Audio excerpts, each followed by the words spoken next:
Tanging si PRRD lang naman ang nagkaroon ng malasakit dito sa Manila Bay, wala nang iba. 3 taon mahigit nang walang nangyayari. Simula nang nawala si Tatay Digong, nawala na rin dito yung mga pagbabago, yung pagsaayos. Guys, dito tayo ngayon sa Manila Bay.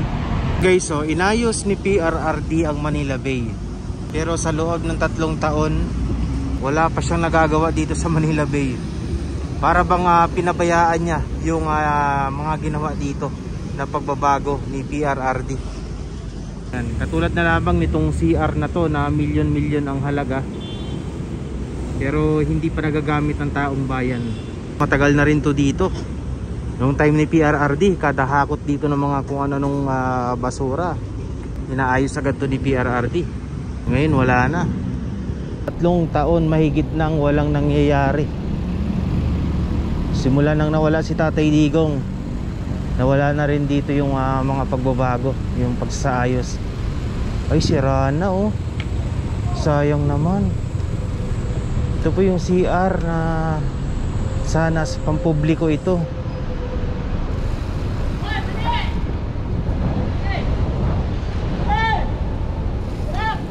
CR close. Never naman naging open yan.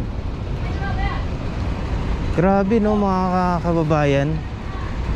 Bakit kaya ganun?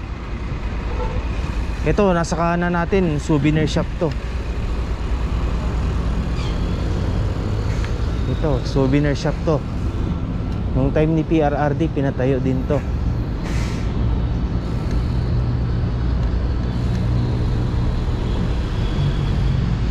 Ngayon, wala, as in wala. Yung iniwan ni PRRD noon, nung siya'y umupo or umalis bilang pinalitan na, wala na hong ibang nangyari.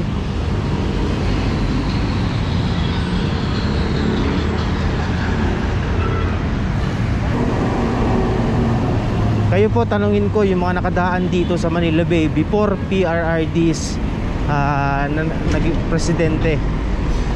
Sa marami nagsasabi sobrang baho po talaga ng amoy dito.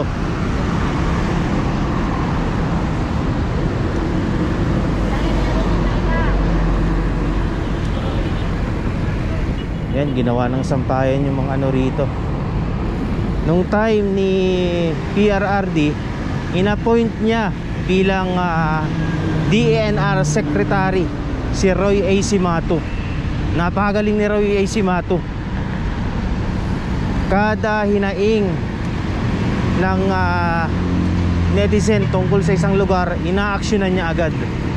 Katulad na nangyari dito sa Manila Bay, na booking yung mga illegal culvert na nakakonekta sa mga gusali na dumidiretso dito dati sa ano, sir, sa Manila Bay, no? Dati yung dumi ng mga gusali dito sa Roas Boulevard, may mga konektadong tubo yan sa ilalim. Nung nalaman yan ni Secretary Cimatu, agad-agad niyang pinasemento lahat ng butas. Hinanap lahat ng may tagas at pinasemento. Ganun kalupit ang DENR noon. Ngayon, wala na. 3 years mahigit na po na nakaupo yung ating presidente ngayon. Anong ginawa niya? Pinabayaan niya lang ito. Although may mga naglilinis, nandun pa rin, pero yung improvement na sana ay tuloy-tuloy at mas lalong papagandahin to, hindi na natuloy.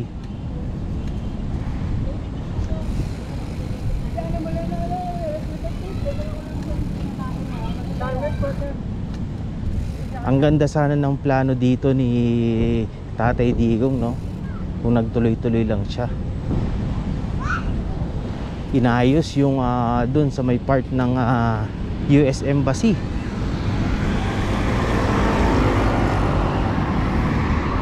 Napakasangsang ng amoy dun. Ayan, eto pa. Ito yung canyon doon sa may Corregidor Island dito sa may Manila Bay. Inilipat dito. Time rin yan ni Secretary Cimatu. Siya yung naglagay dyan para yung mga tao na gustong makita yon, hindi na dadayo pa doon, nandito na sa Manila Bay. Kawawa, hindi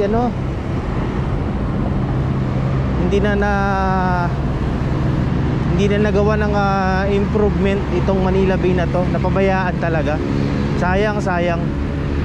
Although may naglilinis araw-araw dyan sa Dolomite Beach, dito sa may dulo, pero yung improvement sana na mas lalong pagandahin to para may mas magandang pasyalan pa yung mga tao, wala na ho.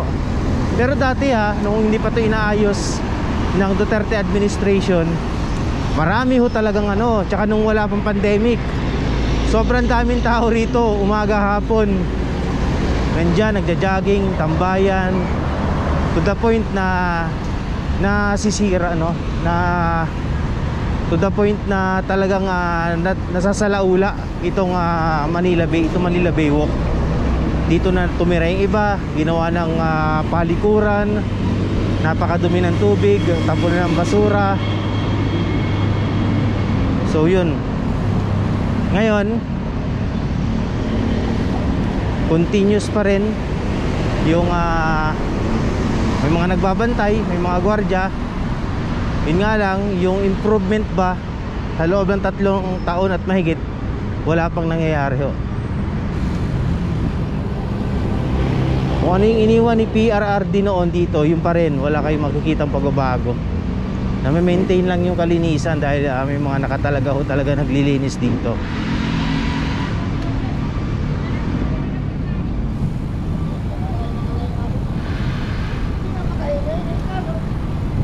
Pero yun nga, nakakalungkot, lalong-lalo na yung CR hindi nagagamit.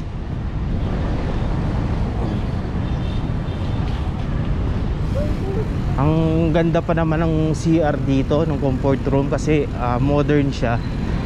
Naka-aircon pa yun nung inaayos pa yun, nakapasok tayo doon, pinakita sa atin. Naka-aircon pa. Tapos meron pang yun, para sa LGBTQ, may shower room. Ngayon, hindi ko alam kung sino nakikinabang ngayon.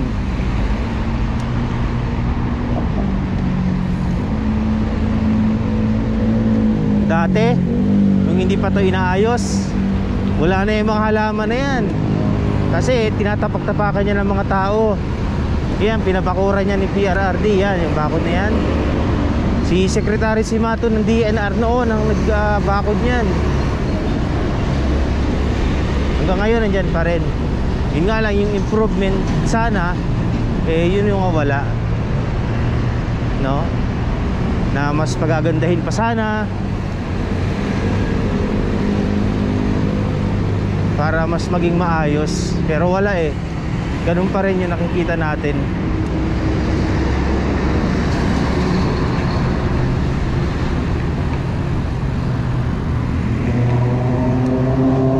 So ngayon, approaching tayo ngayon dito sa Dolomite Beach.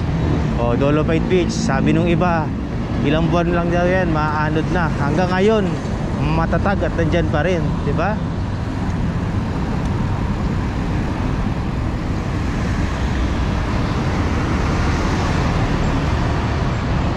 Eto, ganda Mandamos Agencies.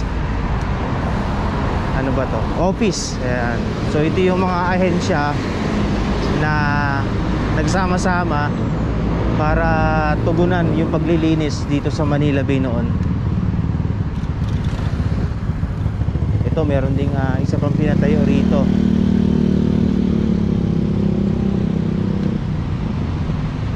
Maritime Environmental Protection Offshore Patrol. Yan naman. Ito malupit. Ang ganda ng CR, di ba? Ang laki. Di ko alam kung anong problema, kung sa kontraktor ba, kasi tapos na Ito ang ginagamit ngayon ng taong bayan. Ito mga portalet na to. Ayan, mga portalet na yan. Ito may CR din dito. Dalawa ho ang CR, magkabilang dulo yan. Dito sa may Pedro Hill at doon sa may Quirino. Ang laki ng CR na yan. Babae, lalaki, LGBTQ.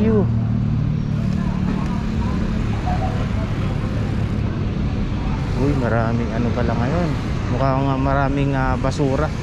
Normal lang yan dito sa Manila Bay na nagkakaroon talaga ng basura. Lalo na kapag kahabagat or may bagyo, tumataas ang tubig, pati basura sumasama.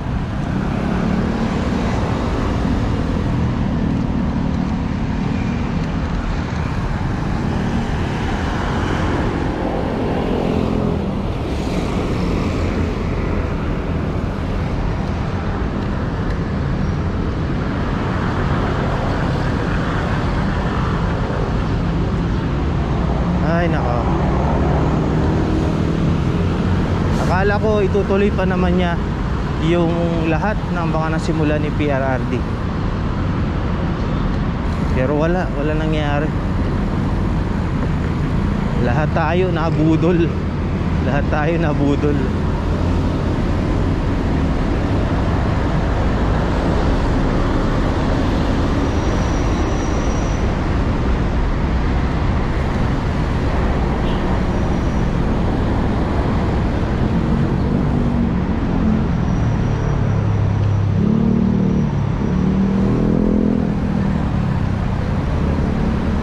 Alright, so yun lamang no mga kababayan.